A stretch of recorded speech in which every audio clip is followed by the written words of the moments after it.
Proton was first imported to Britain over 2 years ago from the Kuala Lumpur factory. Since its launch initially through the Lada dealer network, they've sold over 22,000 examples and become the fastest-selling new make ever to enter the UK market.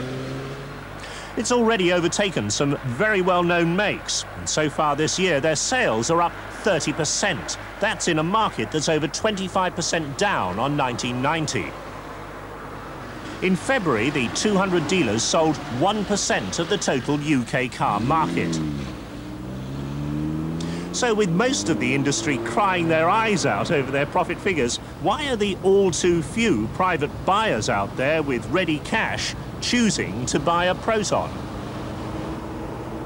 As the popular Japanese cars become ever more sophisticated and thus more expensive, there seems to be a gap opening up at the bottom of the market for people with 3- or 4-year-old Japanese cars who appreciate the reliability and the ease of driving, but who now can't afford to bridge the gap for a new Japanese car. This is the 1.5 SE Aeroback model at £9,000. It's the top of the range. You get power steering, central locking, electric windows and mirrors.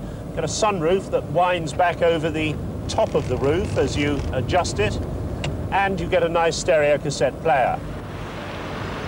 It's an easy car to drive. The waistline is low, so you've got generous glass area all round and visibility is very good.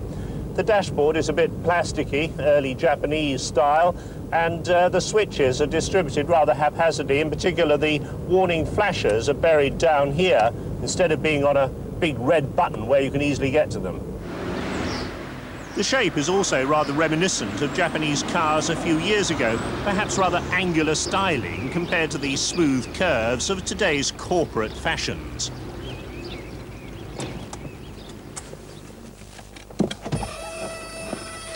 In any car, it's the little things that tend to annoy. In the Proton's case, it's a buzzer that goes off infuriatingly whenever you open a door and the key's left in the ignition. If the car was mine, I think I'd find the fuse responsible and simply chuck it away. Another extra on the Aeroback is the adjustable driver's seat, although you have to be very careful not to get your nails caught under the edge of the cushion as you operate it, unfortunately, as I did. Now, another surprising extra on the saloon version is a built-in aquarium. Now, apart from the fact that loose objects in the boot can fall into this well, it's also full of water.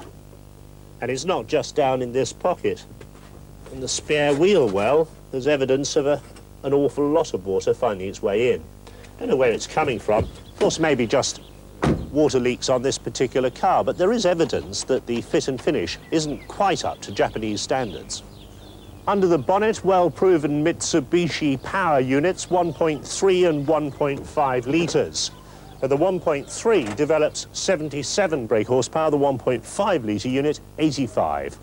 Despite the difference in power output, the performance of both cars is virtually identical. Maximum speeds around 103 miles an hour and 0 to 60 in 12.5 seconds. So why buy the bigger engine version? Well, the company says it's got much improved mid-range pulling power.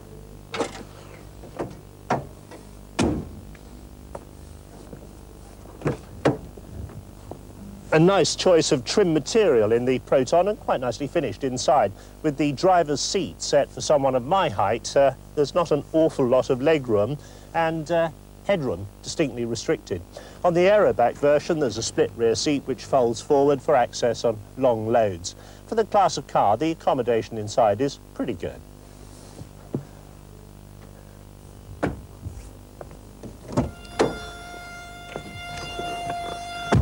I must find that fuse.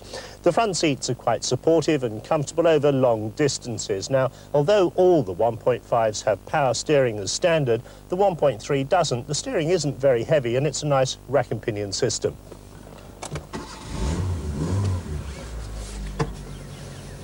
This is the base car of the range, the 1.3 GL Saloon. At £6,800, it comes with a 24,000-mile major service interval, a 2-year 50,000-mile warranty, and a 6-year 60,000-mile powertrain guarantee. But it's shorter on equipment than the top-of-the-range model. Doesn't have electric windows. You have to adjust the mirror by hand. I say the mirror because there's only one. It's easy to see why the Proton has hit the mark in Britain. It's not a car which will appeal to the enthusiast. Performance, road holding and ride are all adequate rather than outstanding. However, it offers low running costs as well as the reliability of Japanese components.